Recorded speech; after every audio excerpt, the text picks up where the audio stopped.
নমস্কার বন্ধুরা, কেমন আছেন সবাই? সুভাষিনী লাইফের নতুন একটা ভিডিওতে আপনাদের সবাইকে স্বাগত।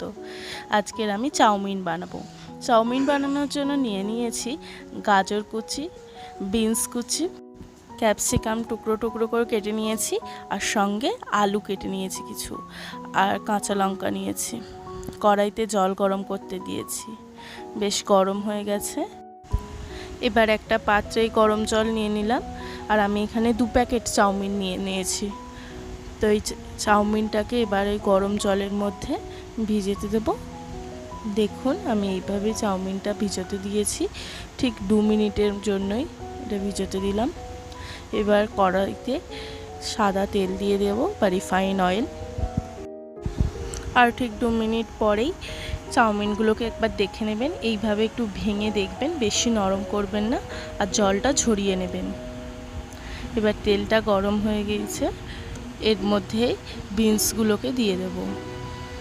সব বিনসগুলোকে দিয়ে ভালো করে নাড়াচাড়া করে নেব, লাল লাল হয়ে আসবে। এই সময় এর মধ্যে গাজর, ক্যাপসিকাম, আলু, কাঁচা লঙ্কা সব একসাথে দিয়ে ভালো করে নেড়ে চেড়ে নেওয়া হবে। আমার এই সুভাষিনী লাইভ চ্যানেলে এই চাউমিনের শর্টস ভিডিওও আছে, আপনারা চাইলে দেখতে পারেন। আপনাদের হাতে সময় কম থাকলে এই শর্টস ভিডিওগুলো দেখতে পারেন। আর এর মধ্যে এখন লবণ আর একটু গুঁড়ো লঙ্কা দিয়ে দিলাম, আর এইভাবে একটু ঢাকা দিয়ে দেবেন, যেহেতু সবজিগুলো সিদ্ধ হওয়া একটু দরকার, তাই ঢাকা দিয়ে। আর ঢাকাটা খুলে মাঝে মাঝে একবার নাড়াচাড়াও করে নেবেন। এই সময় হালকা হালকা সিদ্ধ হয়ে আসবে, নাড়াচাড়া করে নেবেন, আর যাতে না নিচে ধরে যায় সেই দিকে একটু খেয়াল রাখবেন। ব্যাস, আমার এই ভাজাটা কমপ্লিট হয়ে গেছে। একটা পাত্রে তুলে নিলাম। পর অনেকেই বলেন যে চাউমিন খাওয়া উচিত নয়, কারণ এতে বেশি তেল লাগে। আমার মতে এই যে সবজিগুলো আমি তেলে ভাজলাম, এইটাকে ভাপিয়ে নিয়ে একটু হালকা তেলে ভেজে নেবেন, দেখবেন তেল অনেকটাই কম লাগছে। এবার আমি এই কড়ার মধ্যে হালকা তেল দিয়ে দিলাম, আর এর মধ্যে চাউমিনটা দিয়ে দিলাম।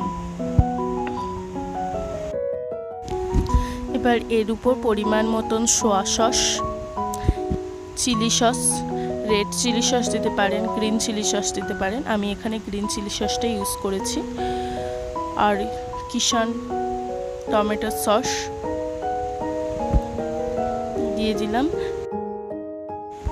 আগে থেকে ভেজে রাখা সবজিগুলো এবার ওর উপর দিয়ে দিলাম।